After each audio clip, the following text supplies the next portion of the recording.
So many great things are happening at the Valley Endocrine and Research Center, not just when it comes to research in diabetes, but also when it comes to the treatment of patients. Our Alex Delgado checked in with diabetes specialist Dr. Paul Norwood. And you are just a mover and shaker here. I appreciate you having us. No, thank you. Now, when I say that, I say it because you're doing so many things aside from treating patients. So tell us more about what the center's all about and what you do. Well, we take care of basically people, mostly diabetics, but many other people with other problems.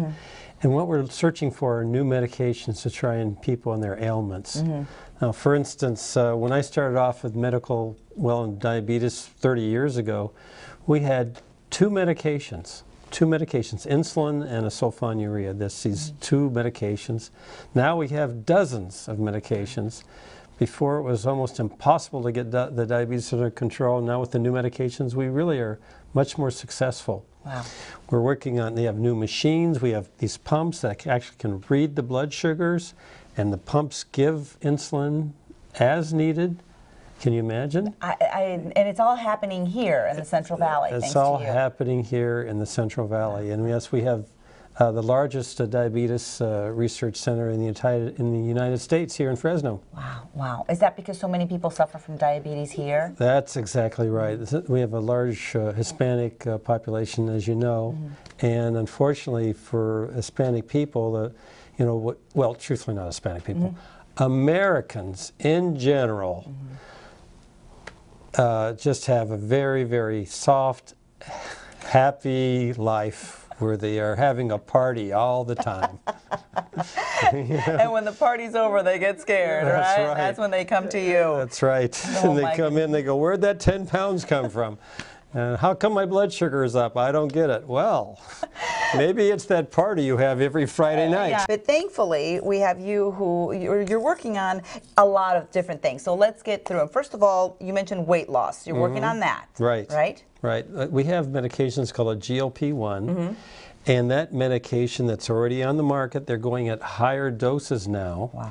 And what that does is it makes the person feel full, and so they generally lose about 10% of their weight. So if they're 200 pounds, they lose 20 pounds.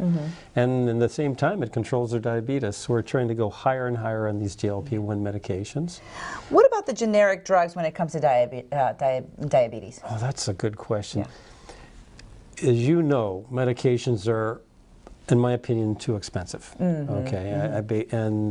There's a lot of reasons for it. Of interest, we Americans pay for 71% of all the costs of new medications in the world. So now we're working on generic medication, working on generic insulins that should lower the cost of the insulins. Insulin costs about $150 a bottle.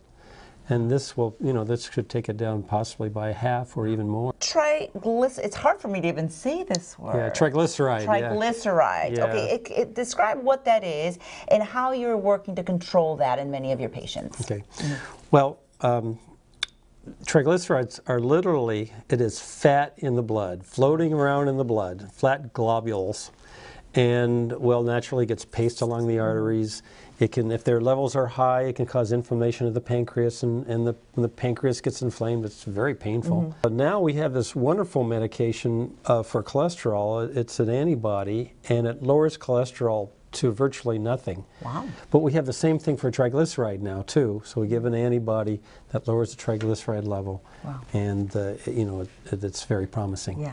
All right, you're also doing something very interesting when it comes to children and migraines. So we're working on some of the medications that are now available for children, and we are working with a pediatrician, of course, Dr. Kratzer, who's a very, very fine pediatrician here in town. So if there are parents out there that have children that suffer from headaches but maybe not realize they could be migraines, what are some of the symptoms, and when should they call you and say, hey, maybe my child can participate in the study, or what kind of medication do you have that my child can use? Well, the symptoms are usually that light really bothers them. Okay. And they have to kind of go into a dark room. Also, it can be on one side of the head or the other side of the head. Okay. And the main thing is that they can be very intense. There's just so many great things that you're doing here when it comes to research, but you're also treating patients. Right, yeah, I take care of 3,000 patients. Wow. I take care of 3,000 people, yeah. So if anyone out there needs Dr. Norwood's help, all they have to do is call, make an appointment, or if they want to find out more about the studies that you're doing, they can also call? Sure. Okay. Sure, happy to talk to them. All right. Can you give us a number? Sure, 559-261-0992. That's the research line. All right. 261-0992. We should make a jingle out of it so people Yeah. will remember it. Right. Dr. Norwood, thank you so much for talking to me today. I appreciate it. Lots of great work that you're doing here. Thank you.